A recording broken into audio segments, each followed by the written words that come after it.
Bienvenidos a la clase 8.2 del curso de Matemáticas Especiales. En esta clase vamos a utilizar un método muy similar al que utilizamos cuando resolvimos la ecuación de onda para una cuerda vibrando, solo que aquí tendremos, en vez de dos variables xt, tendremos variables x, y, t.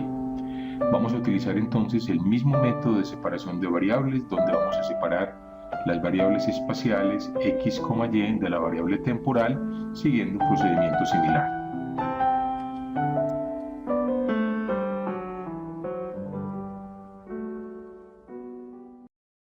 Vamos entonces a partir nuevamente de la ecuación de onda. Recordemos que la ecuación de onda tenía la forma: la segunda derivada de u con respecto a x más la segunda derivada de u con respecto a y es igual a una constante, c, 1 sobre c2 por la derivada de u con respecto al tiempo. Recordemos entonces que aquí la función u es una función de tres variables, u de x, y y t, y que esta función entonces, recordemos, nos muestra el movimiento de una membrana que está pues en el eje x. Entonces voy a pintar simplemente su proyección aquí, en el plano XY, ¿cierto? Estamos aquí en el plano XY.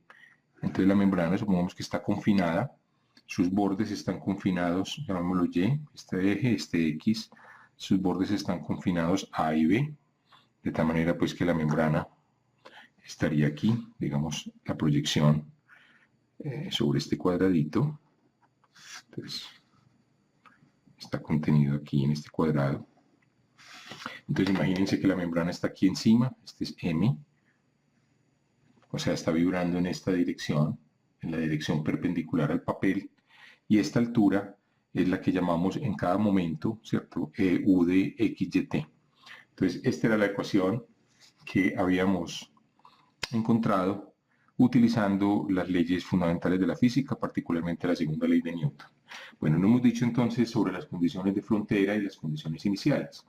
Bueno, hay dos condiciones de frontera obvias que tenemos aquí, ¿cierto? Una primera condición de frontera es que los lados de la membrana permanecen atados a los bordes del rectángulo, ¿cierto? Aquí tenemos este rectangulito, entonces este borde siempre permanece atado y este borde siempre permanece atado, lo mismo que este y este, ¿cierto? Estos dos bordes, estos cuatro bordes del rectángulo permanecen atados mientras la membrana está vibrando. Esto entonces nos dice que hay una condición de frontera, digamos 1. Pues ¿cómo la escribiríamos? Sería que la función u0y, o sea, si fijamos un valor de y, cualquiera, pensemos entre 0 y b, entonces para los valores de x iguales a 0, o sea, sobre esta línea, no importa el valor de y entre 0 y b, ¿cierto? U de 0y en t debe ser igual a 0. Y lo mismo cuando nos movemos, los y se desplazan entre 0 y b, pero manteniendo x fijo e igual a a. O sea, u de a, y, t debe ser igual a 0. Esto nos dice entonces que los bordes izquierdo y derecho del rectángulo permanecen fijos mientras la membrana vibra. Entonces, escribámoslo: los bordes permanecen fijos mientras M, que es la membrana, vibra. Muy bien, esa es entonces una primera condición de frontera. Después tenemos una segunda condición de frontera. Es la misma, entonces ahora tenemos que decir que son estos bordes, el borde de abajo y el borde de arriba, los dos horizontales, los que permanecen fijos. Pues bueno, lo decimos de la misma manera. Simplemente decimos que u de x cuando y es 0, ¿cierto? Y la x ahora, o sea, esto es para valores de y, esto sería para todos los valores de y entre 0 y b, escribámoslo de una vez, estas dos primeras ecuaciones, mientras que aquí tendríamos u de x0 en cualquier instante t es igual a 0, es decir, cuando la y es 0, en este plano la y es 0 sobre el eje x, cuando la y es 0 y la x varía entre 0 y a, ¿cierto? La x está variando entre 0 y a mientras la y es 0, y el t es cualquier valor de t, pues este valor de u es 0. La membrana está atada a este borde. Y la otra condición, pues entonces sería que u de x, cuando y es ahora b, en t, es igual a 0 nuevamente para todo x entre 0 y a. Entonces tenemos 4 condiciones de frontera. Estoy llamando pues condición de frontera 1, involucra estas dos ecuaciones, condición de frontera 2, involucra estas dos, para un total de 4 condiciones de frontera. Entonces tenemos ahora unas condiciones iniciales, vamos a llamar la condición inicial 1. Bueno, la condición inicial 1 nos va a decir entonces que pues simplemente cuál va a ser la forma que va a tener la membrana en el momento en que se suelta, cuando comienza a vibrar, ¿cierto? La membrana la deformamos de alguna manera, un poquitico, y la soltamos, empieza a vibrar, y entonces la condición 1 nos va a decir cuál es la función en el instante 0.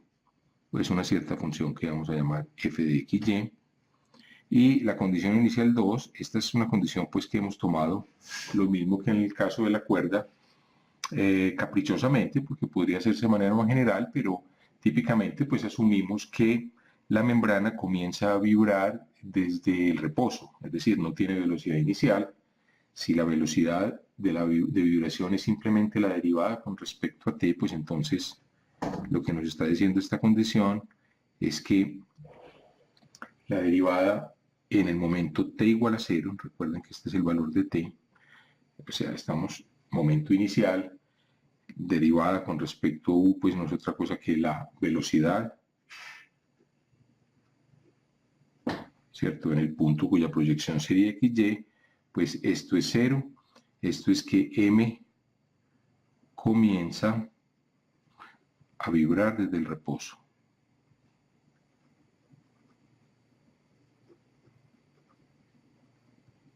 Muy bien, entonces tenemos ya estas condiciones de frontera. Muy bien, estas son todas las condiciones que tenemos aquí. Son dos condiciones de frontera que implican 4 ecuaciones y una condición inicial que nos dice cómo es la forma, escribámoslo si quieren, la forma original de M, estamos llamando a M la membrana, y el hecho de que la membrana, repito, comienza a vibrar con velocidad 0. Muy bien, entonces vamos a suponer que la función u, o vamos a buscar una función u realmente. Vamos a tratar de encontrar y vamos a ver que realmente existe una función u donde las variables x, y pueden separarse de la variable t. Es decir, esta función se va a poder escribir como f de x, y por una cierta función g de t. Entonces estamos utilizando aquí el método de separación de variables.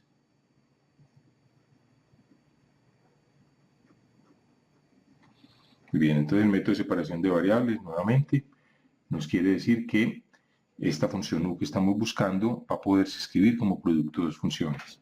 Ustedes podrán decir, bueno, pero no necesariamente eso tiene que funcionar, y es cierto, no todas las ecuaciones diferenciales parciales pueden resolverse mediante esta manera, pero las ecuaciones que vamos a ver en este curso, que son las ecuaciones de las membranas vibrando, ecuación de cuerda, ecuación de membrana y la ecuación del calor, en dos o tres dimensiones, todas pueden resolverse afortunadamente con este método, que nos va a llevar eventualmente, así como nos llevó a la serie de Fourier en una variable, nos va a llevar a la serie de Fourier en dos variables.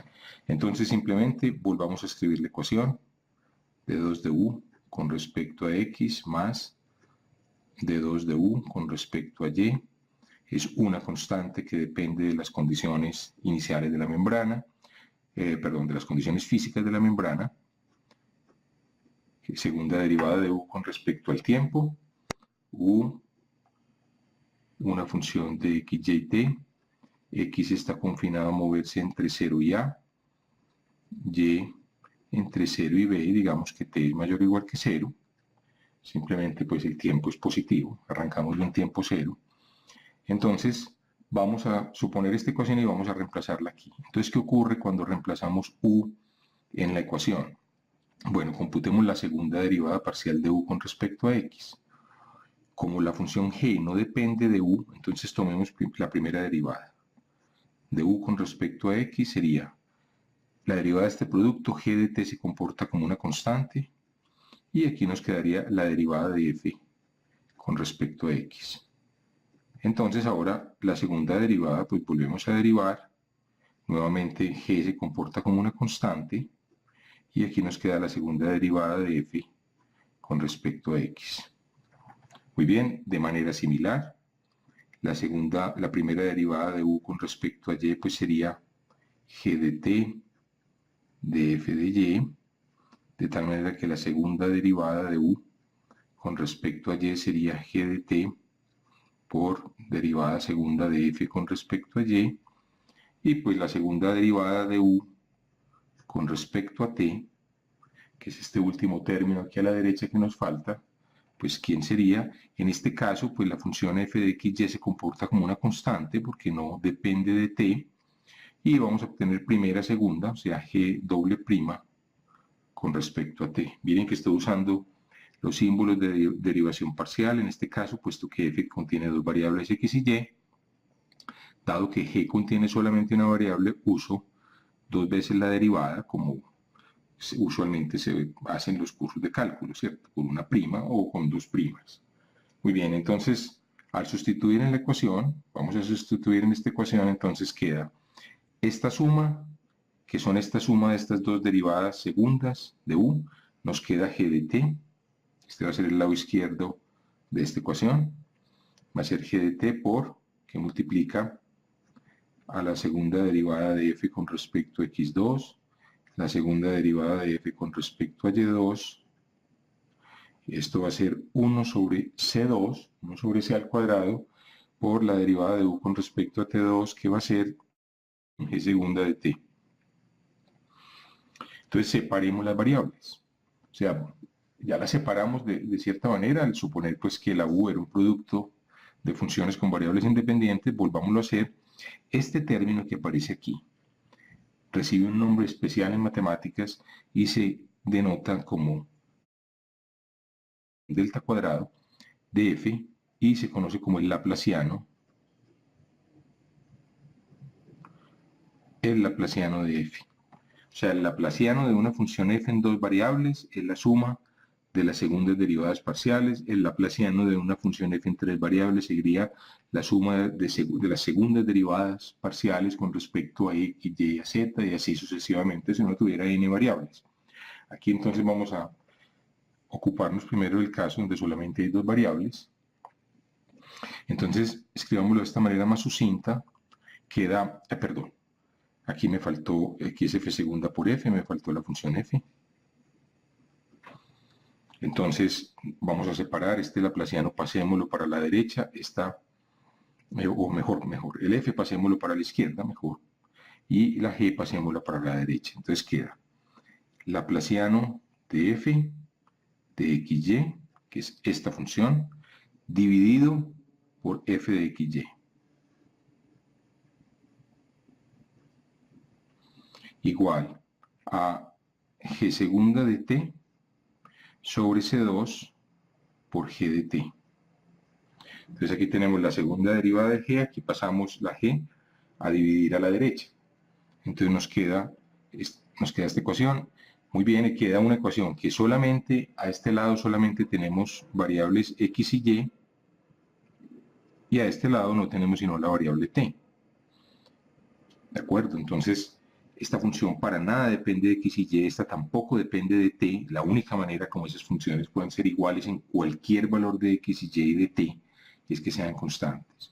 Entonces vamos a suponer que son iguales a una cierta constante p. Entonces de aquí le damos dos ecuaciones. Entonces le damos esta primera, laplaciano de f sobre f igual a p, pasando la f a multiplicar, queda el laplaciano de f igual a p por f, lo puedo pasar a restar de una vez, menos p por f igual a 0. Entonces repito, simplemente iguale esto a p. Si ustedes omitan este término si quieren momentáneamente, este cociente es igual a p, pasen la f para acá, queda laplaciano igual a p por f, pásenlo a restar, queda laplaciano menos p por f igual a 0. Y aquí de manera similar queda segunda derivada con respecto a t de g, bueno, no es sino una variable t menos p por c2 por g de t igual a 0. Muy bien, entonces tenemos estas dos ecuaciones fundamentales. Estamos buscando, entonces repito, recordemos una solución que tenga esta forma, u de x y t igual a f de x y g de t. Al sustituir en la ecuación de onda, entonces hemos encontrado que esa solución va a encontrarse como producto de dos funciones en donde f satisface esta ecuación y g satisface esta ecuación. Con esto entonces hemos llegado al final de la clase 8.2 de este curso de matemáticas especiales y los invitamos entonces a que continúen viendo la clase 8.3. Muchas gracias por su atención.